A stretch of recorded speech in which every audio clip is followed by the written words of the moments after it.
Sebenarnya apa yang abang tak puas hati dekat kami ni? Apa kau cakap ni? Kenapa abang guna-gunakan bini saya ni? Akak pun sama. Yang dibuat ni adik akak sendiri. Tak ada hati perut ke? Kau tu orang luar. Ni hal kami adik-beradik.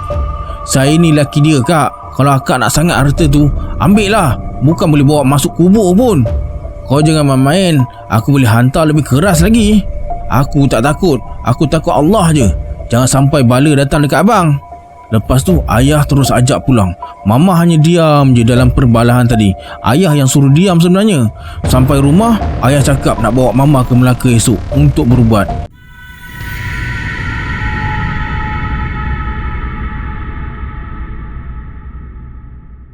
A'udzubillahiminasyaitonirrajim. Bismillahirrahmanirrahim. Assalamualaikum semua. Kembali lagi bersama saya Syarul. Terima kasih sebab dah klik video ni. Semoga yang menonton video ni ditambahkan rezeki dan dipermudahkan urusan dunia dan akhirat. Video kali ni saya akan kongsi pengalaman seram daripada Wani tentang keluarga mama dia. Puncanya sebab tak puas hati tentang pembahagian harta pusaka. Nak tahu kisah ni macam mana? Tonton video ni sampai habis. Jangan lupa like, subscribe dan komen dalam video ni. Pada yang nak join grup Telegram saya letakkan link dekat bawah. Macam biasa sebelum saya mulakan, jom kita baca selawat dulu. Sallallahu Rabbuna ala nuril mubin Ahmad al-Mustafa Sayyidil Mursalin. Sallallahu Rabbuna ala nuril mubin Ahmad al-Mustafa Sayyidil Mursalin. Sallallahu Rabbuna ala nuril mubin Ahmad al-Mustafa Sayyidil Mursalin. Tanpa buang masa lagi, jom let's jump to Rabak Seram.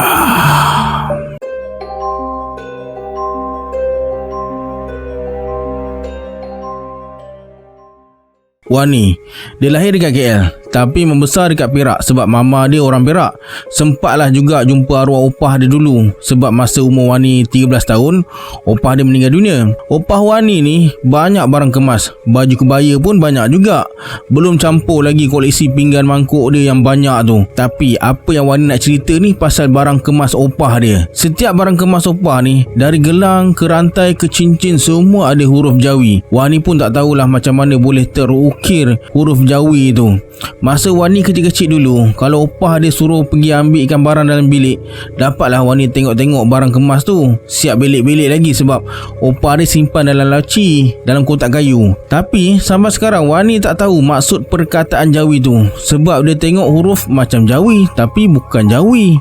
Wani pun boleh baca sikit-sikit je Jawi ni. Tapi yang pasti emas opah ni telah timbulkan masalah di kemudian hari. Opah ada 5 orang anak, 3 lelaki, 2 perempuan. Mak Yong, Mak Ngah, mama si Wani ni, Pak Nyah, Mak Cu, Pak Tam. Sebenarnya atuk dan opah Wani ni macam orang berada lah juga. Ada tanah, ada emas. Duit mereka mana ada simpan dekat dalam bank, simpan dekat rumah je. Mereka berpegang pada prinsip duit sikit, emas banyak. Pernah jugalah anak-anak opah ni fikir apa jadi kalau opah dan atuk meninggal. Sebab mereka rasa atuk tak buat wasiat lagi. Masa tu lah Mak Yong dengan nada gelak-gelak dia cakap, nanti emas tu Yong cop dulu ya. Ditakdirkan atuk meninggal dunia. Masa tu umur Wani 12 tahun. Atuk meninggal dekat rumah, meninggal dalam tidur. Kebetulan keluarga Wani balik kampung masa tu, jenguk atuk dan opah lah. Siang esoknya tengok atuk dah meninggal. Opah sedih sangat masa tu, sampai mengalir je air mata dia. Selalunya opah kecoh, bising dekat Wani sebab bangun lewat. Tak pun anak dara pemalas. Tapi buat kali pertamanya, opah cuma diam je hari tu. Anak-anak semua balik. Malam tu lepas tahlil, semua duduk-duduk lah dekat ruang tamu. Senyap je. Yang bising pun budak-budak. Opah dah selamat tidur dalam bilik. Tengah senyap-senyap tu, ada suara yang berbunyi. Arwah tak ada wasiat apa-apa ke? Tanya ayah Wa, laki Mak Yong Wani ni. Terus muka adik-beradik yang lain berubah. Pak Nyah bersuara, abang ni, awal lagi kalau kita nak bincang pasal ni. Tanah arwah pun merah lagi. Terasa mak nanti. Ayah Wu cuma tersenyum je dan terus nyalakan rokok macam tak ada apa-apa yang berlaku. 3 hari kenduri tahlil dibuat berturut-turut. Malam tu opah kata dia akan bacakan wasiat yang arwah atuk tulis masa dia hidup dulu. Menurut opah, harta hanya akan dibahagikan lepas opah meninggal dunia. Muka Mak Yong masa tu macam tak puas hati je, tapi laki bini tu diam je.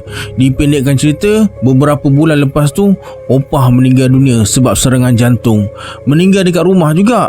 Lepas arwah opah meninggal, Mama Wani masuk bilik arwah nak cari surat yang opah dah pesan. Malam tu bila semua dah berkumpul, Pak Nyah baca isi wasiat yang ditulis oleh arwah atuk dulu. Isinya, Mak Yong dapat 1 tanah dan 5 barang kemas opah.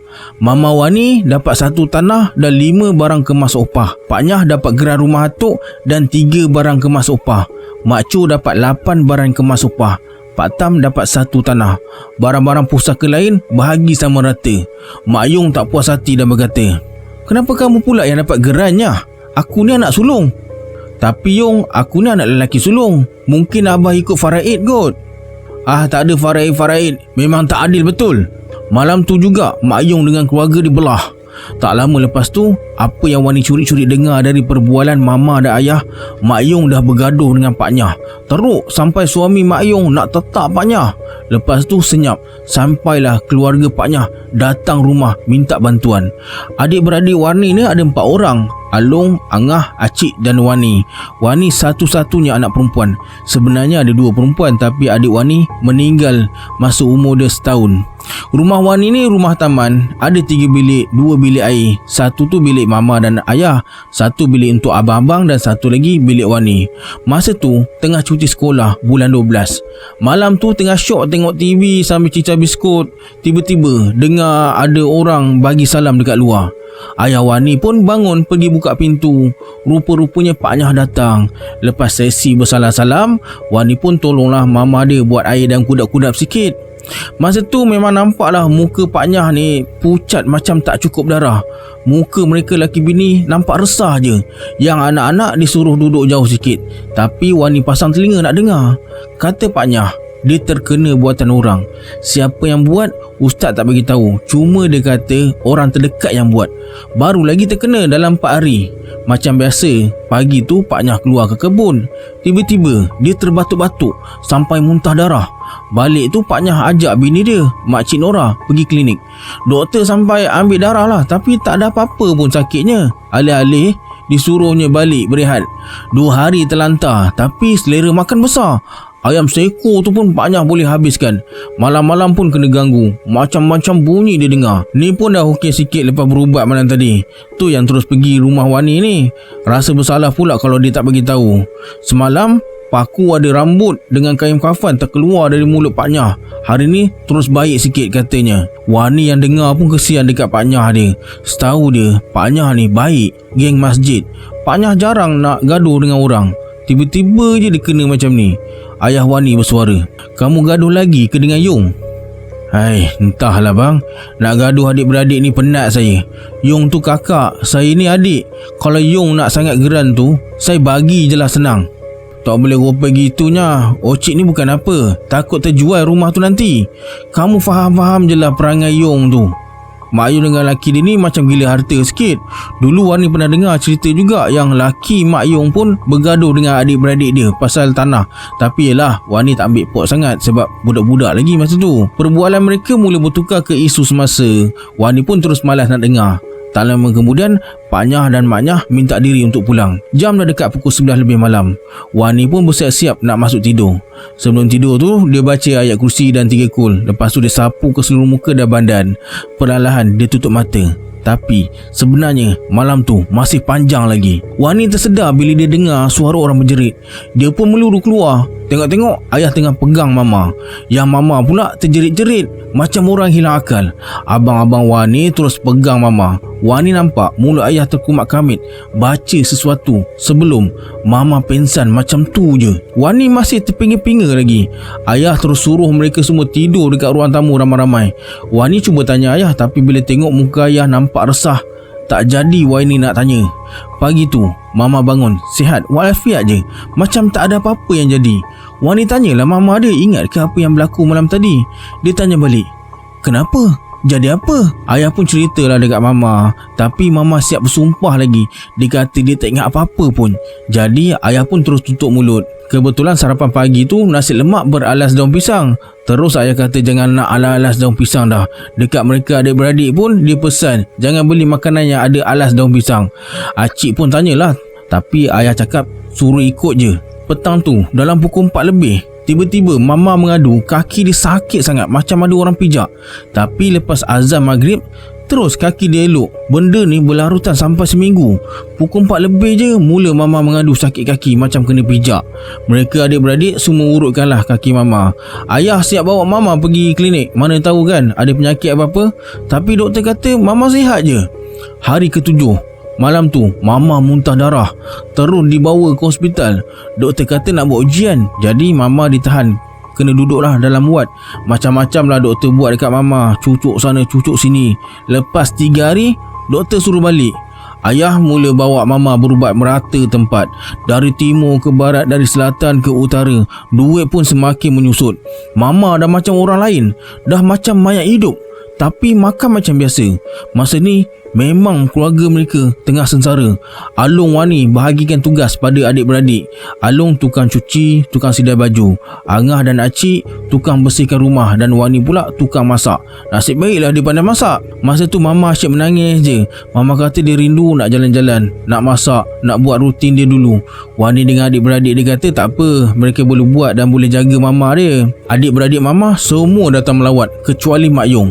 Pak Nyah kata dia masih ada dikena lagi, tapi dah beransur hilang lah. Mak Cu kata jangan-jangan Mak Yong yang kenakan Mama dan Pak Nyah. Tapi Mama marah. Mustahil lah Mak Yong nak buat macam tu dekat mereka. Suatu hari ada orang datang melawat Mama, iaitu anak Mak Yong, si Ain. Ain ni umur dah 23 tahun. Dia ni cucu sulung lah. Ain rapat dengan Mama berbanding mak dia sendiri. Wani pun rapatlah dengan dia sebab Wani tak ada kakak. Ain datang rumah, masuk dalam bilik dan tanya keadaan Mama macam mana. Tiba-tiba Mama suruh mereka semua keluar kecuali Ain. Jadi mereka ikut je lah kata Mama. Masa tu ayah tak ada dekat rumah. Masa Wani tengah tengok TV, dia perasan muka Along dah lain macam. Dia duduk dekat pintu bilik curi-curi dengar perbualan antara Ain dan Mama. Tiba-tiba Along buka pintu bilik Mama dan terus carutkan si Ain ni. Tak guna punya perempuan, asal mak kau buat Mama aku macam ni ha? Kau pergi balik. Aku tak nak tengok muka kau dah. Bagi tahu dekat Mama kau pergi mampus. Ain terkejut dan terus lari keluar. Mama terus menangis marah si Along ni. Mama kata Ain tak salah, dia tersepit. Wani terpinga-pinga. Rupanya Ain datang rumah tu sebab nak bagi tahu Mak Yong atau Mama dia dah sihirkan si Mama Wani ni. Terkejut Wani sebab harta sanggup Mak Yong buat Mama dia macam tu. Along minta ampun dekat Mama. Dia kata tak sengaja. Dia terkejut dan stres sangat tengok keadaan Mama masa tu. Angah terus telefon ayah, suruh ayah balik lah. Tapi ayah kata dia tak boleh balik lagi, kena tunggu malam. Malam tu ayah balik dengan seorang pakcik, rupanya Tok Imam.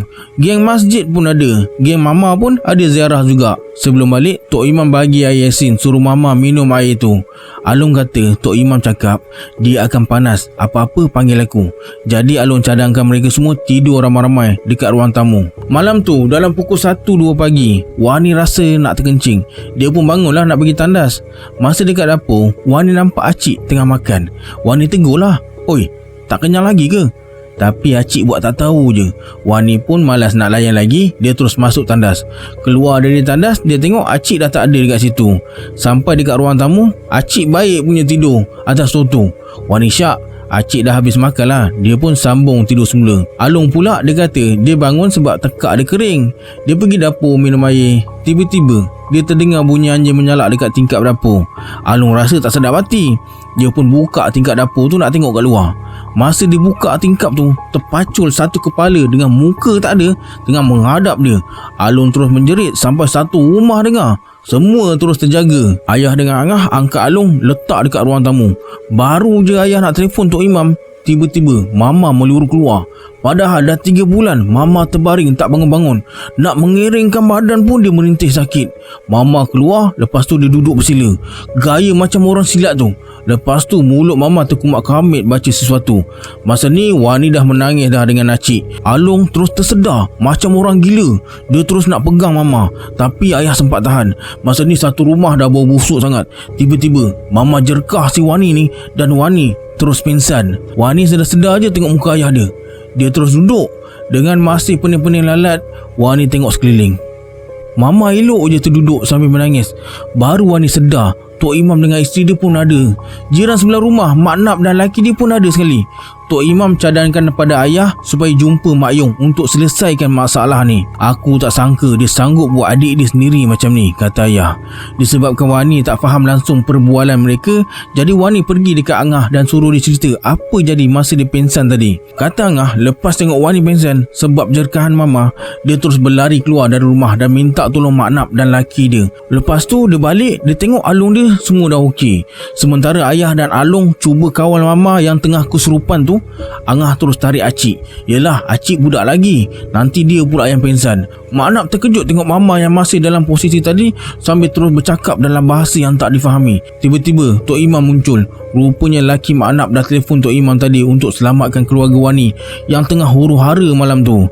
Tok Imam terus masuk dan suruh ayah dan Along pegang Mama. Kemudian Tok Imam baca sesuatu dan terus lempar serban dia dekat kepala Mama. Serentak dengan tu, Mama terus muntah dan pingsan.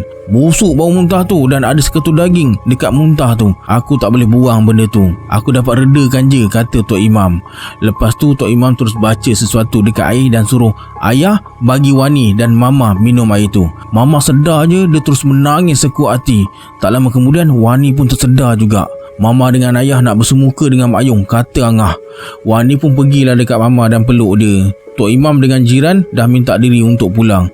Sempat Wani dengar ayah minta maaf sebab ganggu mereka malam tu. Tok Imam hanya tersenyum dan kata tak apa. Malam tu mereka semua tak tidur. Ayah suruh mandi dan ambil wuduk, buat solat hajat dan baca Yasin. Ayah kata esok lepas sarapan nak pergi rumah Mak Yong, katanya. Esok paginya dalam pukul 8 pagi mereka sekeluarga dah keluar rumah. Rumah Mak Yong bukan jauh mana pun, dekat je. Sampai je dekat sana, mereka tengok muka Mak Yong nampak terkejut. Mama cuba hulurkan salam, tapi Mak Yong buat muka tak ikhlas je masa sambut salam Mama tu. Awal-awal lagi ayah dah pesan pada mereka adik-beradik, kalau Mak Yong jemput makan jangan makan, minum pun jangan. Siap dipesan masuk rumah kaki kanan dan baca Al-Fatihah dan sapu ke muka dan badan. Manalah tahu kan, kalau adik dia pun dia sanggup buat, ini kan mereka. Kemudian anak-anak disuruh duduk jauh, tapi mungkin sebab Along dah besar, jadi dia dibenarkan duduk dengan Mama dan ayah. Ayah bersuara, sebenarnya apa yang abang tak puas hati dekat kami ni? Apa kau cakap ni? Kenapa abang guna-gunakan bini saya ni? Akak pun sama. Yang dibuat ni adik akak sendiri. Tak ada hati perut ke? Kau tu orang luar. Ni hal kami adik-beradik. Saya ni laki dia, kak. Kalau akak nak sangat harta tu, ambil lah. Bukan boleh bawa masuk kubur pun. Kau jangan main-main. Aku boleh hantar lebih keras lagi. Aku tak takut. Aku takut Allah je. Jangan sampai bala datang dekat abang. Lepas tu ayah terus ajak pulang. Mama hanya diam je dalam perbalahan tadi. Ayah yang suruh diam sebenarnya. Sampai rumah, ayah cakap nak bawa Mama ke Melaka esok untuk berubat. Alhamdulillah, Mama semakin pulih lepas berubat dekat sana. Dah bolehlah buat aktiviti macam biasa. Setahun lepas tu, Mama sihat sepenuhnya. Mak Yong pula dalam setahun adik-beradik pakat-pakat pulaukan keluarga mereka. Masa raya pun bila balik rumah pusaka, keluarga Mak Yong tak dijemput. Tapi kata Pak Nyah, Mak Yong ada cuba nak hantar lagi, tapi tak berjaya. Gelas tu pecah. Nasib baik Pak Nyah tak minum lagi. Masa umur Wani 17 tahun. Sejak kejadian mistik 4 tahun lepas dan adik-beradik Mama pakat pulau keluarga Mak Yong, mereka dah tak dengar lagi cerita pasal Mak Yong. Sebab masa umur Wani 15 tahun, Mak Yong sekeluarga dah pindah entah ke mana. Tapi sebelum tu ada juga mereka dengar-dengar cerita. Katanya keluarga Mak Yong ada masalah. Mak Ayung Wani ni ada 6 orang anak. Ain, Razlan, Zarul, Mimi, Fatihah. Seorang lagi adik tapi dah meninggal dunia masa umur dia 3 ke 4 tahun macam tu. Tak lama lepas mereka pulaukan keluarga Mak Ayung ni, keluarga dia jadi panas.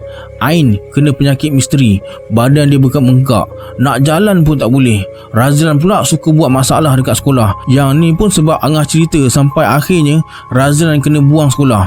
Mimi lari dari rumah. Sampailah beberapa tahun lepas tu baru dia muncul. Dia lari ikut lelaki. Tinggallah Fatihah dan Zarul. Alhamdulillah mereka berdua ni membesar jadi manusia. Bukan tu saja, keluarga Mak Ayung mula ada masalah kewangan. Mak Ayung Wani ni ada buka kedai makan. Ayah Hawa pula kerja polis. Rupa-rupanya dekat belakang Mak Ayung, Ayah Hawa main judi, hutang sana sini, sampai tanah yang diwariskan untuk Mak Ayung habis kena jual. Terbongkar perkara ni pun lepas ada orang cari Ayah Hawa dekat rumah. Kedai makan Mak Ayung pun dah tutup sebab tak ada orang yang datang.